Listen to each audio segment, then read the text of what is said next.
In this video, we provide some general recommendations for companies and for investors. So for companies at an early stage, our main recommendation is to begin. Sustainability is a journey and it is a long-term journey, and building the internal capabilities to produce strategies, to track targets, and to report on ESG performance all takes time.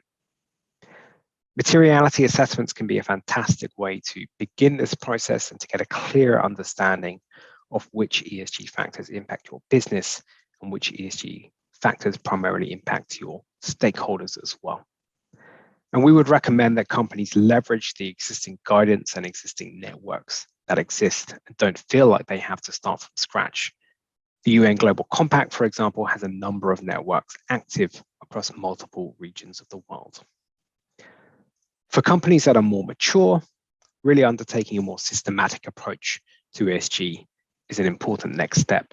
So that means being able to clearly identify and then manage risks across suppliers, employees, communities, and consumers, so the full value chain of your interactions, but also a more systematic approach to reporting, really being able to articulate for different ESG challenges like climate or biodiversity or preventing corruption, what your strategy is, what the actions are that you're undertaking, and what performance looks like on a day-to-day basis.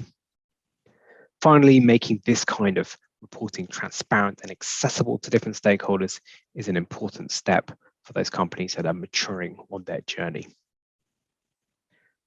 When it comes to investors, there are four main bodies of activity that we would recommend: determining, establishing, measuring, and collaborating.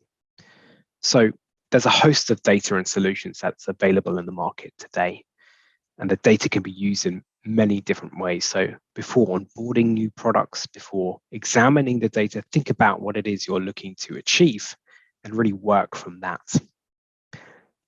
Given the breadth of investing approaches that exist today, really establishing an ESG dialogue with your research providers, with your investee companies and your internal and external stakeholders is important. Having a clear line of communication with a research provider can ensure that they provide you with the tools and the services and solutions that will actually meet your specific use cases. And then having a clear chain of dialogue with investee companies will ensure that they fully understand what it is you seek or you're asking them to improve or to adjust in their sustainability practices today. Measuring is always important because it helps you to demonstrate ESG progress. And there are many different forms that measurement takes today. It could be reporting at fund level, portfolio level. Many more financial market participants now have to face regulatory reporting as well in the ESG space. But then there's also the topic of reporting to your stakeholders through sustainability reports and other kinds of brochures as well. And the last kind of general recommendation is, again, to understand that there's a large community of financial market participants out there all looking to achieve similar outcomes. So collaboration is vital. The UN Principles for Responsible Investment, the UN Principles for Responsible Banking have multiple working groups that bring together expertise from across the industry. And there are a number of other collaborative engagement initiatives out there tackling issues such as climate, biodiversity, and other kinds of social risk. Thank you very much for your time.